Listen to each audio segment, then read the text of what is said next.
सावित्रीच्या लेकीला शिक्षणासाठी सुभाष जाधव यांच्या रूपाने अवतरला देवदूत. दातृत्वाच्या स्पर्शाने मानसीला शिक्षणात मिळाले बळ. समाजात भौतिक प्रगती खूप झाली असली तरी आजही अनेकजण मदतीच्या प्रतीक्षेत असतात. एखादी व्यक्ती संकटात असताना जेव्हा मदतीचा हात पुढे येतो तेव्हा त्या हाताला देवदूताची उपमा दिली जाते. माजी जिल्हा परिषद सदस्य सुभाष जाधव हे अशाच एका संवेदनशील व्यक्तिमत्वाचे नाव आहे, ज्यांच्या कार्यामुळे आजही सामान्य, वंचित आणि पीडित घटकांना जगण्याची नवी उमेद मिळत आहे. काही दिवसांपूर्वी निलंगा नगरी व्हॉट्सअप ग्रुपवर एक आवाहन करण्यात आले होते. घरात 18 वर्ष दारिद्र्य असलेल्या मानसी सरकटे या विद्यार्थिनीच्या शैक्षणिक अडचणीबाबतची ती पोस्ट होती.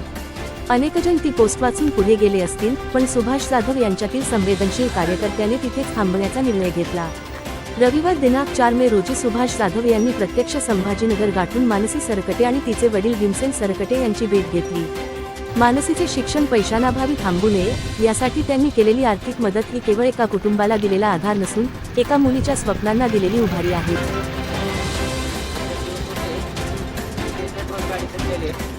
जाधव साहेब, शिक्षणाच्या सध्याच्या काळातील होत असलेल्या खर्चाची बाब पाहता गोरगरीब विद्यार्थ्यांना घराच्या परिस्थितीमुळे शिक्षणापासून वंचित दूर राहावं लागतंय. अशा मुलींच्या शिक्षणासाठी मदत करणारा असा अवलिया माननीय सुभाषजी जाधव साहेब यांच्याशी आपण बातचीत करणार आहोत. नमस्कार जाधव साहेब, आपलं टुडे लातूरमध्ये आपलं स्वागत. आपण हे मानसी भीमसेन सरकटे मुलीला एक स्कूटी देऊन या राज्यामध्ये एक नवीन नावलौकिक केलात. सुभाष मुरलीधर जाधव मी एक छोटासा व्यापारी आहे, परंतु गेल्या काही दिवसापूर्वी छत्रपती संभाजीनगर या ठिकाणी भीमसेन सरकटे नावाचे पत्रकार, जे आपण देशाचा चौथा स्तंभ म्हणतो पत्रकारांना, या प्रिंट मीडिया असेल, इलेक्ट्रॉनिक मीडिया असेल, त्या प्रिंट मीडियामध्ये ते भीमसेन सरकटे हे काम करत होते. शहर आवृत्तीचे संपादक म्हणून त्यांनी संभाजीनगरमध्ये काम केलं. त्यावेळेसचा जो काळ होता तो त्यांच्या 2 लहान मुलं होते. त्यावेळी त्यांचा शैक्षणिक खर्च भागवण्यासाठी, शिक्षण देण्यासाठी म्हणून त्यांनी संभाजीनगरला स्थायिक झाले. परंतु काळाने घाला घातला आणि भीमसेन सरकटेवर एक अर्धांगवायूचा अटॅक झाला आणि त्यांचा एक हात आणि एक पाय निकामी झाल्यामुळं त्यांचा संसाराचा जो गाडा म्हणजे मोडखळीस आला आणि लेकराचं शिक्षण थांबलं नाही पाहिजे या धडपडीमध्ये ते जगत होते.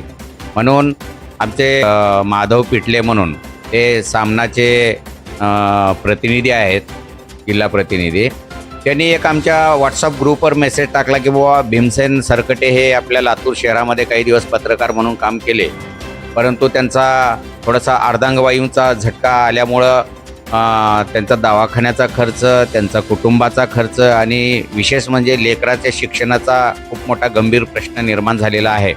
म्हणून ही बातमी केल्यानंतर आमच्या या व्हॉट्सअप ग्रुप आहे निलंगा नगरी म्हणून, त्या व्हॉट्सअप ग्रुपच्या सर्व सदस्यांनी मला वाटतं एक 40,000 रुपयाची ऑनलाईन मदत भीमसेन सरकटेला केली.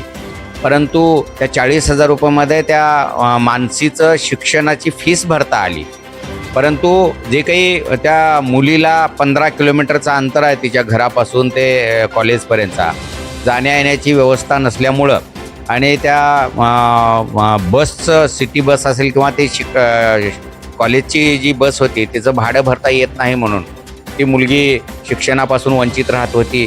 हे आम्हाला ज्यावेळेस समजलं त्यावेळेस एक सामाजिक बांधिलकी म्हणून, माणुसकी म्हणून, माणूस म्हणून जगत असताना माणसाला आणि अनेक प्राणीमात्राला माणसानं मदत करायला पाहिजे. कारण माणसाकडे त्या दातृत्वाची आज जाण आहे असं मला वाटतं. कारण प्राणी हे प्राणी असतात, माणूसच एक असा प्राणी आहे की एकमेकाचं दुःख समजू शकतो. त्या भावनेनं मला एक असं वाटलं की त्या मुलीचं शिक्षण थांबलं नाही पाहिजे. आज ती मुलगी इलेक्ट्रॉनिक इंजिनिअरिंगचं शेवटचं वर्षाचं शिक्षण घेते.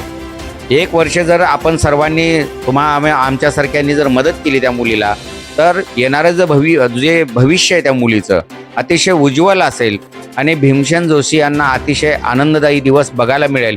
या उद्देशानं त्या मुलीला जाण्या येण्याची अडचण निर्माण होऊ नये म्हणून माझ्या या प्रेमराज एजन्सीच्या वतीनं मी इलेक्ट्रिक स्कूटी तात्काळ देण्याचं माझ्या या निलंगा नगरी ग्रुपवर माझ्या मित्रांना सगळ्यांना सांगितलं आणि ते थोड्याच दिवसामध्ये आपण नेऊन पोच करूया म्हटल्यानंतर काल रविवारी 3 तारखेला 3 मे रोजी आम्ही एक निर्णय घेतला की आपण संभाजीनगरला जाऊन त्या मुलीला गाडी गिफ्ट देऊया.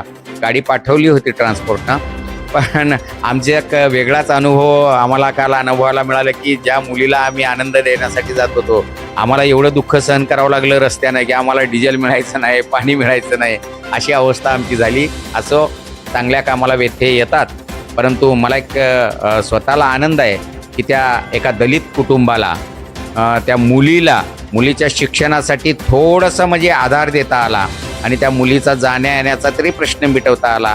हे अतिशय आनंददायी माझा क्षण होता काल.